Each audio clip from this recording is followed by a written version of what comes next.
What's happening there, racing fans? Welcome back to the channel. Brought to you in association with betting.co.uk.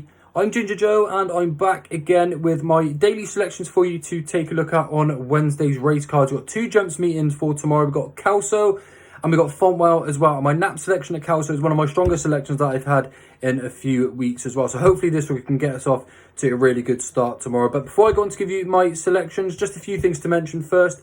If you're new to my channel, please do hit that subscribe button. It helps me out a great deal. It's completely free to do so. And I really do appreciate the support. And also, if you go over and check out betting.co.uk, I've got a horse racing and I've got a golf column over there for you to take a look at. Plus, over £250 worth of free bets across the entire website as well. So, moving straight on to the selections for tomorrow. My nap selection, as mentioned, comes in the 325 at Kelso in the name of Boomslang for Rebecca Menzies and Nathan Moscrott, who's going to be taking the ride. Now, they actually come into this race carrying top weight, but he's definitely the least exposed in this field, and I think that's going to stand in really good stead for this race in particular. A lot of these horses have been quite exposed, particularly of late, but Boomslang's only got the 5 starts to date, and he steps into handicap company having shown plenty of ability in his start so far.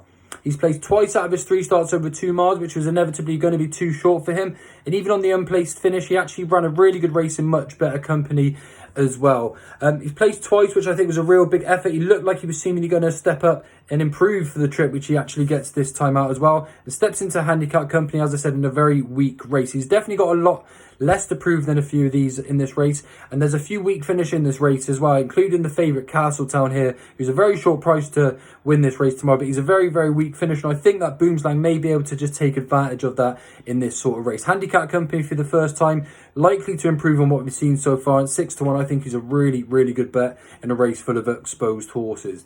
My second selection, you're going to have to wait till the 7:45 at Fontwell. I like Paw each way at 8-1 for David Bridgewater and Keelan Quinn, who takes off £5 just to enhance his chances that bit more. He's a really likeable type, and he actually won in his penultimate start over 2 mile 5. He was given a Pete for a ride that day, came off the pace, picked off a few horses late, and he was really game at the finish as well. Stepped up to 3 miles last time out and found that a little bit too far when they applied the cheek pieces, but they go back to the visor which he wore on his previous start when he managed to win. And I think he's going to be applied with those hold-up tactics. Again, I actually think it's quite vital for him to be ridden that way as well. Comes back down in trip, which is obviously going to be more beneficial to him again, back into the form of when he managed to win on his penultimate start. Back with the visor on again. And I just think he represents a really good each-way chance at 8-1. He definitely needs a lot of pace in this race. There's plenty of that on paper at least, and coming off the pace, Paw I think is going to give us a really good run for our money again.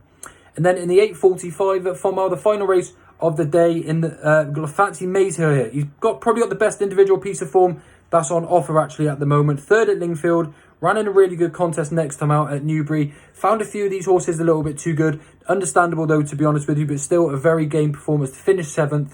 Finished that race really nicely, and I think she's going to go really well here again today. I actually thought she'd open up favourite, but you got an unraced filly for the Warren Greychecks team, who is the favourite in this race. But Maze Hill form stacks up really well, and the Fergal O'Brien team have done particularly well in these sort of bumpers all year long. In fact, they did the same last year as well, so I wouldn't mind seeing some more improvement from Maze Hill, and I just think that means she's going to be really hard to beat at 3-1, which looks a little bit too big for me at this point in time. So there's my 3 selections for tomorrow. My nap selection is Boomslang in the 325 at 6-1. Then I fancy Paw each way in the 7:45 at Fontwell. And then I fancy Maze Hill to finish us off in the 8:15 at Fontwell as well. Now, thanks everyone for tuning in. As I mentioned before, don't forget to go over and check out betting.co.uk for all of your free bets. And the free horse racing and golf group chat is in the description below as well. Don't forget to subscribe to my channel. Be back again tomorrow with some more winners for you. Bye for now.